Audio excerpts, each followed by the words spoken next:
বসন্ত পঞ্চমী তিথি উপলক্ষে মহাকুম্ভে শাহী স্নানের জন্য আমরা গিয়েছিলাম। সেই নিয়ে ডিটেলস সমস্ত কিছু আমার আগের ভিডিওতে দেওয়া আছে। আজকে বলবো বেনারসের অবস্থাটা ঠিক কীরকম এই মহাকুম্ভ মেলার জন্য। এই সেই বেনারসের বিখ্যাত গধুলিয়া চক, যেখানে কাশী বিশ্বনাথের মন্দিরটা একদম সামনেই। আর এখানে এই রকম হচ্ছে ভিড়ের পরিমাণ, মানে যা প্রায় কুম্ভ মেলারই সমান। কোথাও একটু পা গলানোর জায়গা নেই। পুলিশ যেখানে সেখানে ব্যারিকেড করে দিচ্ছে, সেখান দিয়ে লাইন ঘুরিয়ে দিচ্ছে। আমরা বেনারসে দুদিন মতন ছিলাম। এই দুদিনে আমরা মোটামুটি যতটা পেরেছি আমরা সব কিছুই এক্সপ্লোর করার চেষ্টা করেছি। সমস্ত ঘাট, গঙ্গারতি থেকে শুরু করে লোকাল ফুড, এমনকি পছন্দের সমস্ত মন্দিরগুলো সবই মোটামুটি ঘুরে নিয়েছি। এত ব্যারিকেড, এত মানুষের ভিড়, কিন্তু তার সত্ত্বেও ওই যে বলে বাবার ইচ্ছা ছিল, তাই আমরা মোটামুটি সবই খুব ভালোভাবেই ঘুরে নিয়েছি। প্রথম দিন আমরা বেরিয়েছিলাম ঘাটগুলো ঘুরে দেখতে। প্রতিটা ঘাটই যেন আলাদা আলাদা রকম সৌন্দর্য নিয়ে দাঁড়িয়ে আছে। ঘাটে চলতে চলতে এই রুদ্রাক্ষ বিক্রেতার সঙ্গে দেখা হয়ে গেল। কতকটা একে মোনালিসার মতন দেখতে, যেটা ওই যেই মেয়েটা ভাইরাল হয়েছে কুম্ভ মেলাতে রুদ্রাক্ষ বিক্রি করতে, ওই তাদেরই কমিউনিটির লোকজন। ওই জন্য প্রায় একই রকমই দেখতে এবং ওই একই রকমই তাদের সাজ পোশাক। ঘাটগুলো ঘুরতে ঘুরতে আমরা ফাইনালি এসে পৌঁছালাম মণিকর্ণিকা ঘাটের কাছে, যেটা কাশী বিশ্বনাথ মন্দিরের গঙ্গাধারের একদম পাশেই। যদিও শ্মশানেতে মেয়েদের যাওয়া মানা, কিন্তু এখানে এত লোক যাচ্ছে দেখে আর আমি যাওয়ার লোভটা সামলাতে পারিনি। এই সেই বিখ্যাত মণিকর্ণিকা মহাশ্মশান ঘাট, যেটা শিবপুরাণ অনুযায়ী এখানে কেউ যদি মানুষ মারা যায়, মানে বা তাদের দেহ দাহ করা হয়, তাহলে তারা এই মৃত্যু, জীবন, এই নানা চক্র থেকে তারা মুক্তি পেয়ে মোক্ষ লাভ করে। আমরা ভিতরে পৌঁছালাম, কিন্তু ভিতরটা খুব একটা আমার জন্য সুখকর ছিল না। যেহেতু আমি আগে কখনো শ্মশানে যাইনি সেভাবে, তাই আমার কীরকম একটা মিশ্র অনুভূতি হচ্ছিল। শ্মশান থেকে বেরিয়ে আমরা আর বেশিক্ষণ ওখানে দাঁড়াইনি, কারণ সন্ধ্যা হয়ে আসছিল। দশাশ্বমেধ ঘাটেতে তখন সন্ধ্যা আরতির তোড়জোড়ও চলছিল। সন্ধ্যা আরতি শুরু হতে যদিও আধ ঘন্টা বাকি ছিল, কিন্তু এই এত ভিড়ে আমরা সামনে প্লেস পেলাম না, আমরা অনেকটা পিছনে দাঁড়িয়েছিলাম।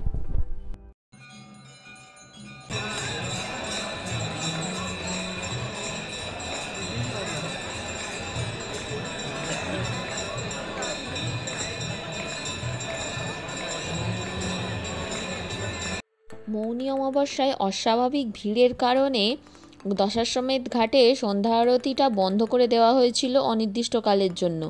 এই দিনই প্রথম শুরু হলো এবং সেদিনই আমাদের ভাগ্যে সন্ধ্যা আরতি দর্শন করার ছিল, তাই আমরাও দেখে নিয়েছি।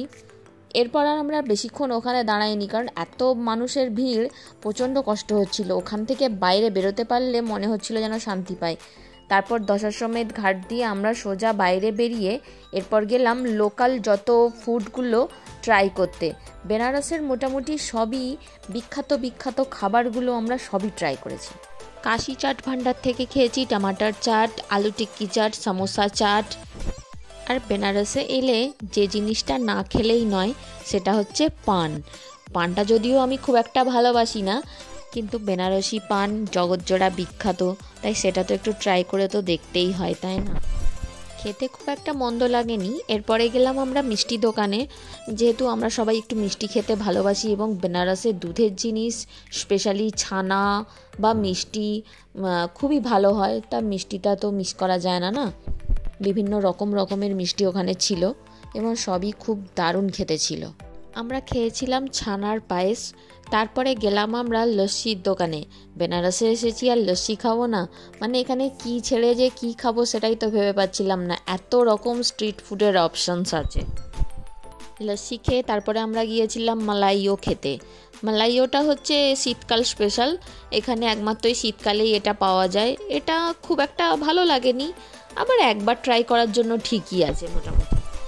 দ্বিতীয় দিন আমরা বেরিয়েছিলাম মন্দিরগুলোতে পুজো দিতে। প্রথমেই আমরা গিয়েছিলাম কাশী বিশ্বনাথ মন্দিরে পুজো দিতে, কিন্তু গিয়ে তো মাথায় হাত, গিয়ে দেখছি এত লম্বা লাইন আর এত চওড়া লাইন, ভোর থেকে দাঁড়িয়ে থেকেও মাঝরাত অবধি দাঁড়িয়েও পুজো দিতে হয়তো পারতাম না।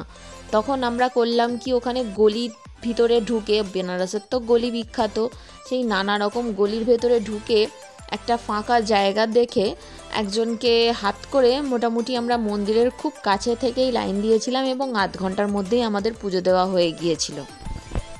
সরস্বতী পুজোর দিন গিয়েছিলাম তো, তাই দেখছি গলির ভিতরে ওখানকার লোকাল বাচ্চারা ছোট ছোট মূর্তি এনে এরকম সরস্বতী পুজো করছে এবং দুপাশে তো বেনারসির দোকান, কিন্তু বেনারসির যা দাম বলছে, আর বিশেষত এই কুম্ভের ভিড়েতে ওরা তো একদমই দরদাম তো করতেই দিচ্ছে না। গলিপথ ছেড়ে এরপর আমরা বড় রাস্তায় এসে পড়লাম, আর বড় রাস্তায় এই রকম ভোর থেকে মানুষজন লাইন দিয়ে দাঁড়িয়ে আছে কাশী বিশ্বনাথ বাবার দর্শনের জন্য, কিন্তু এই রোদের মধ্যে ঠাই দাঁড়িয়েই আছে, না লাইন এগোচ্ছে না কিছু হচ্ছে। কিন্তু আমাদের যে কিভাবে আধ ঘন্টার মধ্যে পুজো দেওয়া হয়ে গেল সে বাবা বিশ্বনাথই জানে, হয়তো তিনিই হয়তো পথ দেখিয়ে আমাদেরকে ওই গলির মধ্যে দিয়ে নিয়ে গিয়েছিলেন। এর পরের গন্তব্য আমাদের কালভৈরব বাবার মন্দির। বলা হয় যে কালভৈরব বাবা হচ্ছে বেনারসের দারোয়ান বা কোতোয়াল কিছু একটা বলে, মানে বেনারসের রক্ষাকর্তা উনি। মানে ওনার দর্শন সম্পূর্ণ না হলে বেনারস ভ্রমণ নাকি সম্পূর্ণ হয় না, ওনার কাছে আগে পারমিশন নিতে হয় বিশ্বনাথ বাবার দর্শনের জন্য। কিন্তু আমাদের হয়ে গিয়েছিল উল্টো, আমরা আগে বিশ্বনাথ বাবার দর্শন করেছি, তারপরে যাচ্ছি কালভৈরব বাবার কাছে। এটা কালভৈরব মন্দিরে ঢোকার গেট থেকে মন্দিরটা কাছেই, কিন্তু ভিড় হওয়ার কারণে পুলিশ ব্যারিকেড করে করে অনেকটা দূর দিয়ে ঘুরিয়ে তারপরে মন্দিরে ঢুকতে দিচ্ছে। লাইন ধরে ধরে প্রায় 2 কিলোমিটার মতন হেঁটে তারপরে আমরা কালভৈরব বাবার দর্শন করতে পেরেছি, পুজো দিতে পেরেছি। ভিতরে তো ফোন অ্যালাউ ছিল না, তাই কোনো রকম ছবি বা ভিডিও নিতে পারিনি। মন্দিরে পুজো দিয়ে বেরিয়ে এই বিল্লু রানীর সঙ্গে দেখা হলো, যার দেখো 2 চোখের মণি 2 রকম, কি দারুণ দেখতে না।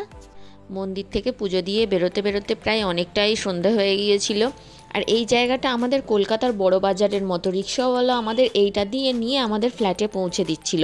আর এই জায়গাটা দেখো, এখানে দুপাশে শুধু লাইটের দোকান, মানে বিয়েবাড়ির আলোর মতন ঝলমল করছে চারপাশটা, কী যে দারুণ দেখতে লাগছিল, যেন মনে হচ্ছে দিওয়ালি চলে এসেছে।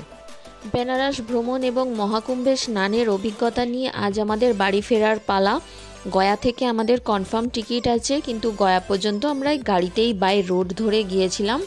ওকে টাটা, আবার ফিরে আসবো অন্য কোনো ব্লগ নিয়ে।